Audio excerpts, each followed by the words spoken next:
국회의원들의 의정 활동을 국민과 공유하고 또 이를 바탕으로 정부 정책에 대한 점검과 제안까지 함께하는 정책 점검, 정책 제안 시간입니다. 자, 오늘은 국회 교육문화체육관광위원회 이상일 새누리당 국회의원과 함께 그동안의 의정 활동과 올 한 해 발의한 법안의 추진 내용 그리고 향후 계획 등에 대해 이야기 나눠보겠습니다. 어서 오십시오. 네, 안녕하세요. 예. 자, 의원님 벌써 세 번째 해를 보내시고 마지막 날입니다, 오늘이. 2014년 굵직한 어떤 사건들이 많았는데 어떻게 좀 평가하십니까? 예, 올해도 참 다사다난했고 큰 사건들도 많았고 저는 또 뭐 개인적으로 올해 초에 그 지역을 맡아서 활동을 해왔습니다. 제가 비례대표군으로 하다가 뭐 지역 활동을 하고 있는데 그 지역을 위한 여러 가지 뭐 활동 또 성과도 있었고 또 입법 활동에서 나름대로 성과가 있었다고 자부를 하고 또 보람 있게 보냈다고 생각을 합니다. 다만 그러나 우리 정치권이 과연 우리 국민을 위해서 진짜 국민의 눈높이에 맞는 정치를 했느냐, 국민들을 좀 삶의 질이 나아질 수 있도록 우리가 정치를 했느냐, 또 여야가 정쟁을 하지 않고 민생 정치를 했느냐, 이런 측면에서는 저희들이 뭐 반성할 게 많고 앞으로 성찰을 많이 해서 새해부터는 좀 다른 모습을 보여야 한다고 생각합니다. 네, 또 많은 변화가 있었는데요. 2015년 저희들이 한번 기대해 보도록 하겠습니다. 자, 그럼 하나씩 여쭤보도록 하겠습니다. 먼저 이제 최근 한국도로공사가 내년 1월 1일부터 이 원래 수원 IC 명칭으로 돼 있는 것을 수원 신갈 IC 명칭으로 바꾸기로 했습니다. 지난번에 나오셨을 때 잠깐 말씀을 해주셨는데요. 이 한국도로공사 사장뿐만 아니라 여러분들과의 접촉을 하면서 이끌어낸 결과거든요. 명칭 변경 과정 좀 설명해 주시죠. 지금 경부고속도로 수원 IC가 용인 기흥구 신갈동에 있습니다. 그게 이제 벌써 46년째 그렇게 있는데 과거 용인에서 그 수원이라는 이름이 붙었기 때문에 그 용인에 해당하는 이름을 붙이려고 좀 노력을 많이 했었는데 번번이 좌절됐습니다. 도로공사가 거부한 이유는 수원으로 가는 차량이 많고 또 수원으로 쭉 쏘았기 때문에 이름을 바꾸면 뭐 혼란이 생긴다, 이런 논리였는데 제가 지난 5월 초 용인을 당협위원장을 맡고 나서 용인의 많은 분들을 만나봤더니 이 문제에 대한 아쉬움을 토로하는 분들이 많았습니다. 그래서 용인 땅에 위치한 수원 IC 이름을 적어도 용인에 해당하는 이름이 들어가야 되는 거 아닌가, 이런 말씀들을 많이 하셔서 마침 김학송 도로공사 사장이 2013년 12월에 취임을 하셨고 저하고 또 친분도 있기 때문에 제가 올해 8월 20일 날 편지를 보내고 또 통화를 했습니다. 조목조목 논리를 댔죠. 그래서 수원 IC를 수원 신갈 IC로 바꿔달라. 그래서 뭐 이분이 바로 그 이해를 하시고 다음날 바로 긍정검토 지시가 내려졌고 또 실무 관계자들하고 많은 협의 과정을 통해서 12월 15일 날 최종 결정이 됐고요. 이제 내일부터 이름이 수원 신갈 IC로 바뀝니다. 그래서 어제 그 용인 시장으로부터 제가 감사패를 받았습니다. 이제 바뀐 그 딱 보셨을 때 굉장히 기분이 좀 남다르시겠습니다. 저희 용인 시민들께서는 뭐 이 용인의 자긍심을 좀 되찾았다, 이래서 굉장히 평가하시는 분들이 많고 좋아하시는 분들이 많습니다. 왜냐하면 수원 IC가 우리 용인의 관문이거든요. 물론 이제 수원으로 가는 차량도 많고 한데 과거에 이제 도로공사는 수원으로 가는 차가 많다, 그래서 제가 8월 5일 날 도로공사에 자료 요구를 했습니다. 그러면 올 평균 수원으로 몇 대가 가고 용인으로 몇 대가 가느냐, 알 수 없다라는 답이었어요. 당연히 알 수가 없죠. 우리가 신고하고 나가는 건 아니니까. 그러면은 그 도로공사가 그동안 반대했던 논리가 말이 안 되지 않느냐, 이제 이런 것부터 해서 조목조목 지적을 했더니 김학승 사장님께서 흔쾌히 들어주셨고, 김학승 사장님은 저랑 2012년 대선 때 새누리당 중앙선대위에서 저는 대변인을 했고 그분은 유세본부장을 하셨거든요. 그래서 또 특별한 친분이 있었기 때문에 이런 일이 잘 됐다고 생각합니다. 네, 그렇군요. 자, 그리고 사실 국회의원의 활동 중에 꽃이라고 할 수 있으면 국정감사 아니겠습니까? 그 국정감사에서 의원께서 상을 4개나 받으셨어요. 제가 하나하나 열거하면 시간이 좀 부족할 것 같은데 이번 그 국정감사의 주요 성과 어떤 것들이 있었다고 보십니까? 사실은 저는 국감 때 국회의원들의 본연의 활동이 뭐 가장 중요한 활동 중에 하나이기 때문에 국감 때 개인적으로 성실히 하려고 했습니다. 기본적으로. 그래서 국감이 뭐 오전 10시부터 어떤 때는 자정을 넘겨서 차수 변경까지 하고 했는데 저는 사실은 회의 진행 시간 동안 자리를 뜬 적이 없습니다. 제가 질의를 하고 나면 제 차례가 돌아오려면 6시간 정도 걸렸습니다. 교육문화위가 질의하기까지요. 위원들이 30명이 되기 때문에요. 그 6시간 동안 자리에 안 뜨고 다른 의원들이 또 질의하시는 거 듣고 답변도 듣고 거기서 많은 공부도 되고요. 네. 그래서 기본적으로 성실하게 임했다 생각을 하고 그다음 뭐 제가 이 안전 문제에 대해서 좀 관심을 많이 가졌습니다. 그래서 학교 성면의 문제랄까 네. 또 우리 멀티플렉스 영화관에 가보면 그렇죠.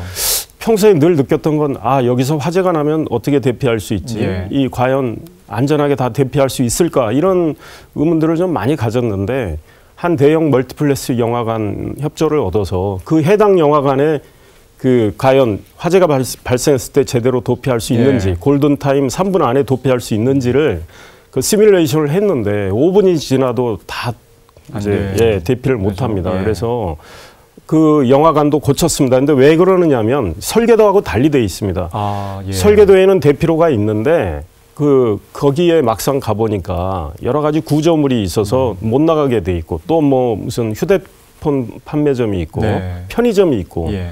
그래서 이제 이런 것들을 그 해당 영화관은 개선을 했고요. 그 다음에 우리가 IPTV나 케이블 TV로 극장 동시 상영 영화라는 걸 봅니다. 예. 10,000원짜리입니다. 네. 근데 보면은 수준 낮은 영화들이 너무나 많습니다. 그것들이 왜 그럴까 하고 봤더니 저 뭐 서울 외곽에 변두리의 소극장에 20만 원만 주면 네. 영화 한 10분 틀어놓고 예. 그게 극장 동시 상영 영화로 등록이 됩니다. 예. 그래가지고 우리 저 시청자들은 현혹이 되는 거죠. 네. 그래서 주말에 나갈 시간은 좀 부족하고 해서 뭐 극장에서 하는 영화나 볼까 하고 TV 앞에 앉았다가 10,000원 내고 보게 되는데 그렇게 우리 저 시청자들을 소위 말해서 현혹을 하고 사기를 하는 예. 이런 것들을 또 시정토록 했고요. 네. 호텔 등급 심사제가 좀 엉망입니다. 네. 그러니까 그것도 역시 지방관광협회에 뭐 이렇게 금품을 주면은 그냥 무궁화 막 달아줍니다. 그리고 예. 막상 무궁화 3개짜리 2급 호텔에 가봤더니 모텔 수준이에요. 네.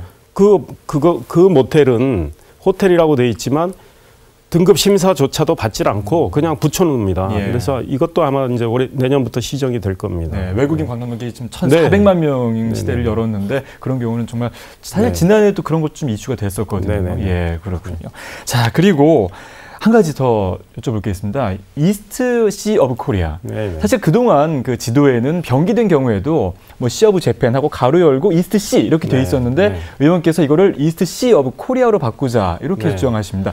예, 말씀해 주시죠. 그 우리 동해의 영문 표기 우리 정부는 지금 이스트 C라고 하고 있습니다. 네. 정부 홈페이지는 다 이스트 C라고 돼 있는데 외국인의 입장에서 이스트 C라는 말을 들으면 어느 나라 동해일까 네. 이 생각이 당연히 들게 됩니다. 이스트 시 오브 코리아 하면은 금방 알거든요. 근데 예. 너무나 답답한 건 우리 외교부하고 심지어 국무총리한테까지 질의를 했는데 국무총리는 외교부가 써준 답변 그대로 읽는 듯 하는데 그동안 이스트 C라고 많이 썼기 때문에 또 이름을 바꾸면 혼란이 온다. 예. 그리고 이스트 C가 많이 알려졌다. 이스트 C가 아무리 많이 알려졌어도 이스트 C 오브 코리아 이거만큼은 안 되죠. 그렇죠. 이스트 시 오브 코리아 한 번만 붙이면 예.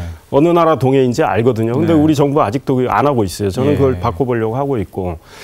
동북아 역사재단 같은 경우에 동해 영문 표기를 병기를 하자는 네. 모범 사례로 외국 지도 사례를 올려놨는데 Sea of Japan, 일본어를 앞에 쓰고 가로 열고 이스트 C라고 해놨어요. 네. 이게 말이 안 되지 않느냐. 예. 외국 지도는 그럴 수 있지만 우리 그 기관에서 그렇게 하면 안 되지 않느냐. 네, 그렇죠. 그래서 이스트 C가 당연히 앞에 나오고 이스트 C 또는 이스트 C 오브 코리아 하고 가로 열고 C 오브 재팬이라고 해야 되는 거 아니냐 해서 제가 여러 차례 지적했더니 그거는 바꿨습니다. 예, 네. 그런 앞으로 좀 많은 변화가 좀 필요한 부분이 네. 아닌가라는 생각이 듭니다.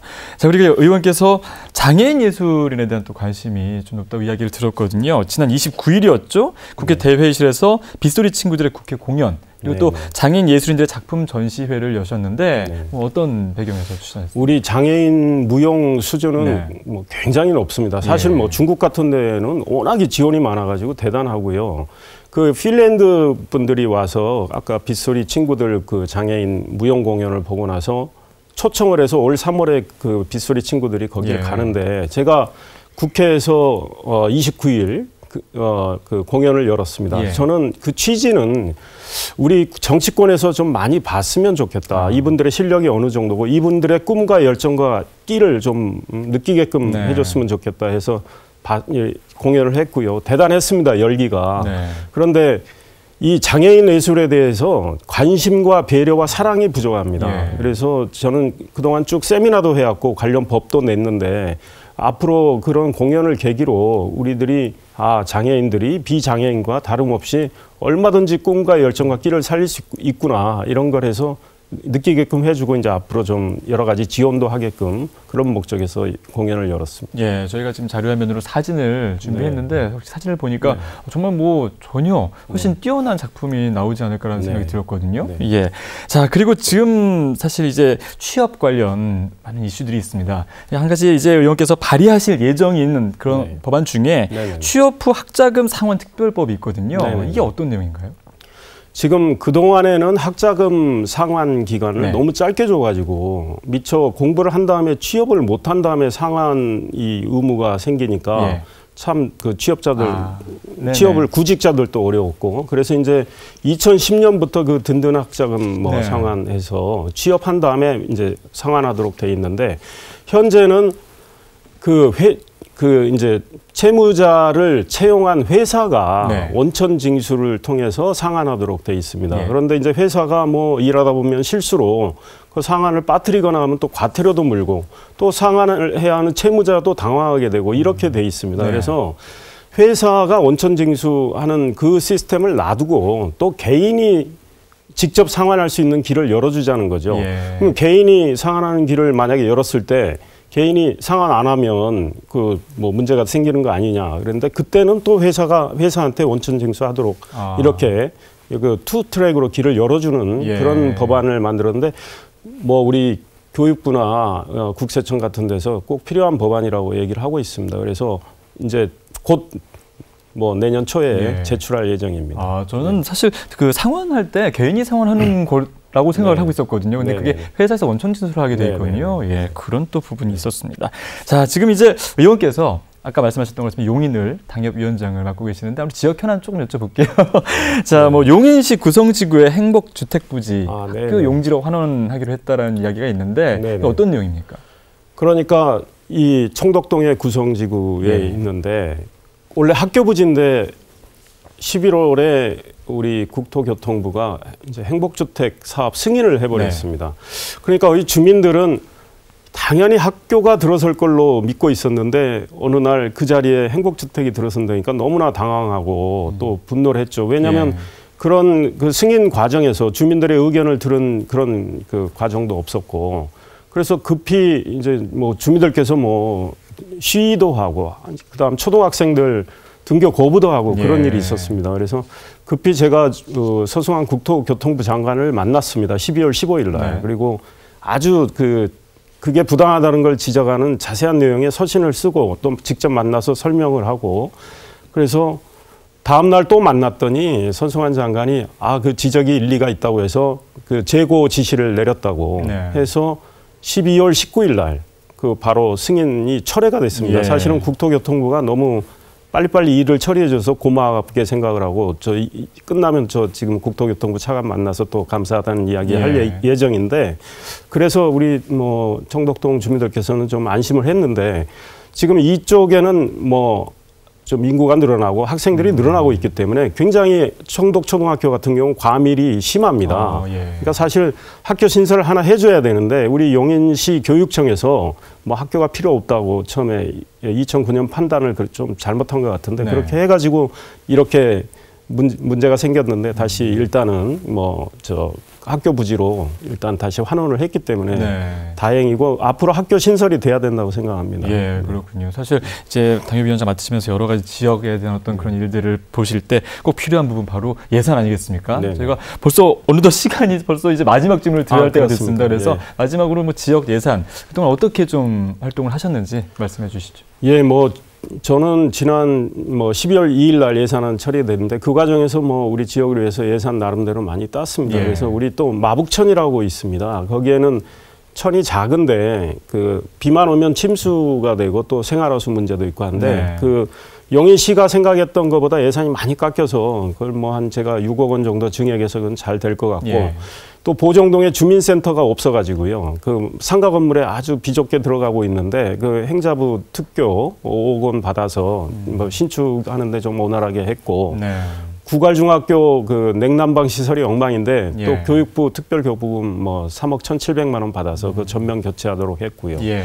그다음에 우리 용인 종합운동장 실내체육관 보수하는 데 쓰일 스포츠 토토 수익금 11억 5천만 원 확보하고 네. 그랬습니다. 네. 다양한 많은 어떤 그런 예산들 확보하셨는데 아무튼 2015년도 한번 저희들 기대해 보도록 하겠습니다. 예. 네. 자, 지금까지 이상일 새누리당 국회의원과 함께 이야기 나눠봤습니다. 자, 오늘 말씀 감사합니다. 네, 감사합니다.